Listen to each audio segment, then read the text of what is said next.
ಇದೀಗ ನಮ್ಮ ಈ ಕಾರ್ಯಕ್ರಮವನ್ನು ಉದ್ದೇಶಿಸಿ ಶಿಕ್ಷಣ ತಜ್ಞರು ನಮ್ಮೆಲ್ಲರ ನೆಚ್ಚಿನ ನಾಯಕರಾದಂತಹ ಸನ್ಮಾನ್ಯ ಶ್ರೀಮತಿ ಎಲ್ಲ ನಮ್ಮ ಪಕ್ಷದ ಗಣ್ಯರೇ ಹಾಗೂ ಆಗಮಿಸಿರುವಂತ,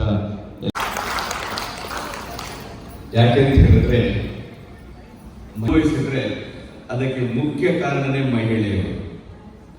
50% ಮಹಿಳೆಯರು ಅಧಿಕಾರಕ್ಕೆ ಬರಬೇಕು. ಯಾರೇ ಒಂದು ಮಂತ್ರಿ ಆಗಿರಲಿ, ಶಾಸಕನಾಗಿರಲಿ ಅಂತ ಹೇಳಿದ್ರೆ ಮಹಿಳೆಯರ ಮತವನ್ನು ಪಡೆಯುವವರಾಗಿರ್ತಾರೆ. ಹಾಗಾಗಿ ಅತ್ಯಂತ ಗೌರವಯುತವಾಗಿ ಕಾಣುವಂಥದ್ದು ನಮ್ಮೆಲ್ಲರ ಕರ್ತವ್ಯವಾಗಿದೆ ಅಂತ ನಾನು ಹೇಳಲಿಕ್ಕೆ ಬಯಸ್ತಾ ಇದ್ದೀನಿ. ಅವ್ರಿಗೂ ಸಹ ನಾನು ಧನ್ಯವಾದ ಹೇಳಲು ಬಯಸ್ತೀನಿ. ಅದೇ ರೀತಿ ವಿಶೇಷವಾಗಿ ತಮ್ಮ ಕೊಟ್ಟಂತ ಅವಧಿಯಲ್ಲಿ ಯಾರಾದರೂ ಅವ್ರು ಯಾರೇ ಆಗಿರ್ಬೋದು, ತಮಗೆ ತಮ್ಮ ಜವಾಬ್ದಾರಿ ಇರುತ್ತೆ. ಕೇಳೋದು ಮಾತ್ರ ತಮ್ಮ ಕರ್ತವ್ಯ ಆಗಿರುತ್ತೆ, ಮಾಡಬೇಕು. ಅದೇ ರೀತಿ ಇನ್ನೂ ಒಂದು ಮಾತನ್ನ ಹೇಳಿರ್ತಾರೆ, ಅದೇನಂತ ಹೇಳಿದ್ರೆ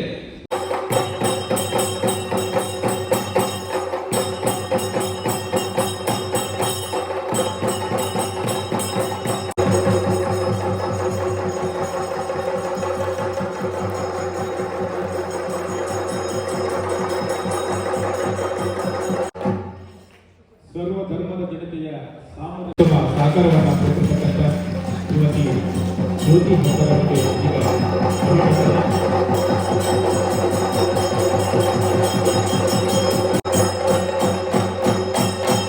ಅವರಿಗೆ ಹೋಗಿ ನಾವು ಅವ್ರ ಜೊತೆ ಕೂತ್ಕೊಂಡು ಚರ್ಚೆ ಮಾಡೋಣ. ನಮಗೆ ದೇಶದ ವಾತಾವರಣ ಬೇಕಾ, ನಮಗೆ ಅಭಿವೃದ್ಧಿ ಬೇಕಾ, ನಮಗೆ ಮುಂದೆ ಈ 2,000 ರೂಪಾಯಿ ಎಷ್ಟು ಒಳ್ಳೆಯದಾಗಿದೆ ನಿಮಗೆ ಗೊತ್ತಿದೆ. ಇಡೀ ರಾಜ್ಯದಲ್ಲಿ 1,23,00,000 ಜನ ಮನೆ ಒಟ್ಟಿಗೆ ಹೋಗ್ತಾ ಇದೆ. ಅವರು ಬಿಸಿನೆಸ್ ಪ್ರಾರಂಭ ಮಾಡಿದ್ದಾರೆ, ಮಕ್ಕಳಿಗೆ ಲ್ಯಾಪ್ಟಾಪ್ ಕೊಡಿಸಿದ್ದಾರೆ.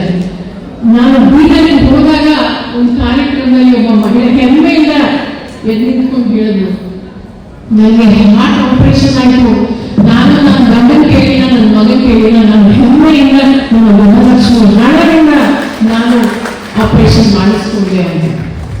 ಈ ಉಚಿತ ಬಸ್ಸಿಂದ ಮಹಿಳೆಯರು, ಗಾರ್ಮೆಂಟ್ಸ್ ಅಲ್ಲಿ ಕೆಲಸ ಮಾಡೋ ಮಹಿಳೆಯರು 4-5 ಕಿಲೋಮೀಟರ್ ಪ್ರತಿ ದಿವಸ ನಡ್ಕೊಂಡು ಹೋಗ್ತಾ ಇದ್ದಾರೆ. ಈಗ ಅವರು ಸ್ವಾಭಿಮಾನದಿಂದ ಬಸ್ ಹತ್ಕೊಂಡು ಹೋಗ್ತಿದ್ದಾರೆ. ಪೌರತ್ವ ಇರ್ಬೋದು, ಮತ್ತೆ ಪ್ರತಿಯೊಬ್ಬ ಮಹಿಳೆ ಕೆಲಸಕ್ಕೆ ಹೋಗ್ಬೋದು, ದೇವಸ್ಥಾನಕ್ಕೆ ಹೋಗ್ಬೋದು, ದರ್ಗಾಗಳಿಗೆ ಹೋಗ್ಬೋದು. ಅವರು ಯಾಕಂದ್ರೆ ಮುಂದಿನ ಪೀಳಿಗೆ ಒಳ್ಳೇದಾಗಬೇಕು ಅಂದ್ರೆ ನಮ್ಮ ದೇಶದ, ನಮ್ಮ ರಾಜ್ಯದ ಮಹಿಳೆಯರ ಕೈ ಬಲಪಡಿಸಬೇಕು ಅಂತ ಆ ಒಂದು ನಿಟ್ಟಿನಲ್ಲಿ ಇವೆಲ್ಲ ಯೋಜನೆಗಳು ರೂಪಿಸಿದರು. ನಾನು ನಮ್ಮ ಪಕ್ಷದ ಎಲ್ಲ ನಮ್ಮ ಮುಖಂಡರಿಗೆ ಮತ್ತೆ ಹಿರಿಯರಿಗೆ ನಾನು ಮನವಿ ಮಾಡ್ತೀನಿ. ನಮ್ಮ ಗ್ಯಾರಂಟಿಯ ಅಧ್ಯಕ್ಷರು ಸಹ, ಪದಾಧಿಕಾರಿಗಳು ಸಹ ನೀವೇ ಇದ್ದೀರಿ.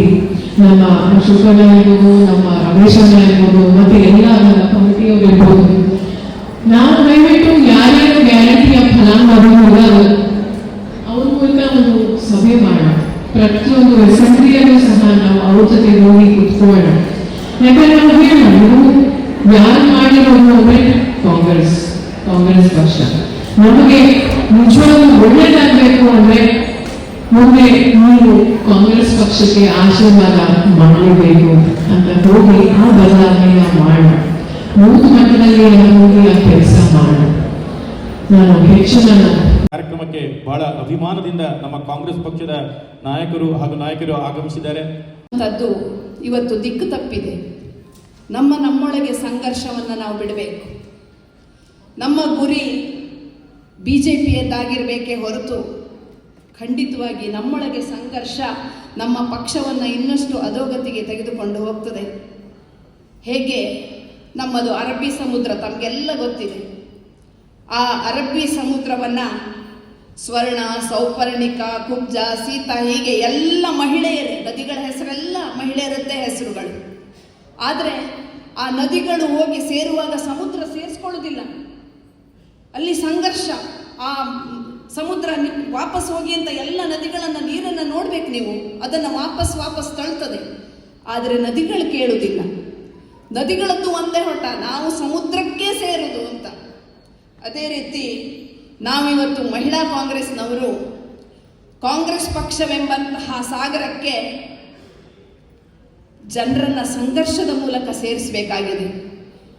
ಯಾವುದರ ವಿರುದ್ಧ ಸಂಘರ್ಷ? ಯುವಕರ ರಕ್ತದ ಕೆರೆಯಲ್ಲಿ ಇವತ್ತು ಕಮಲ ಅರಳ್ತಾ ಇದೆ. ಅದರ ವಿರುದ್ಧ ನಾವಿವತ್ತು ಸಂಘರ್ಷ ನಡೆಸಬೇಕಾಗಿದೆ. ಜಾತಿಯ ವಿರುದ್ಧ ಷಡ್ಯಂತ್ರವನ್ನು ನಡೆಸಿ ಗೆದ್ದು ಬೀಗುತ್ತಿರುವವರ ವಿರುದ್ಧ ನಾವಿವತ್ತು ಸಂಘರ್ಷ ನಡೆಸಬೇಕಾಗಿದೆ. ನಮ್ಮ ಕರಾವಳಿಯ ಜನರ ರಕ್ತದ ಓಕುಳಿಯಲ್ಲಿ ಆಟ ಆಡ್ತಾ ಇರುವಂತಹ ರಾಜಕೀಯ ಪಕ್ಷದ ನೇತಾರರ ವಿರುದ್ಧ ನಾವಿವತ್ತು ಸಂಘರ್ಷವನ್ನು ಮಾಡಬೇಕಾಗಿದೆ. ದ್ವೇಷವನ್ನೇ ಉಸಿರಾಡ್ತಾ ಇರುವವರಲ್ಲಿ ಪ್ರೀತಿಯನ್ನು ಹುಟ್ಟಿಸ್ಲಿಕ್ಕೆ ನಾವಿವತ್ತು ಸಂಘರ್ಷವನ್ನು ಮಾಡಬೇಕಾಗಿದೆ. ಹೀಗೆ ಸಂಘರ್ಷದಿಂದ ಮಾತ್ರ ಈ ಕೋಮುವಾದಕ್ಕೆ ಮುಕ್ತಿಯನ್ನು ಕೊಡಲಿಕ್ಕೆ ಸಾಧ್ಯ. ಆ ಸಂಘರ್ಷವನ್ನು ಮಾಡಲಿಕ್ಕೆ ನಾವು ಇನ್ನು ಹಿಂದೆ ಸರಿಬಾರದು.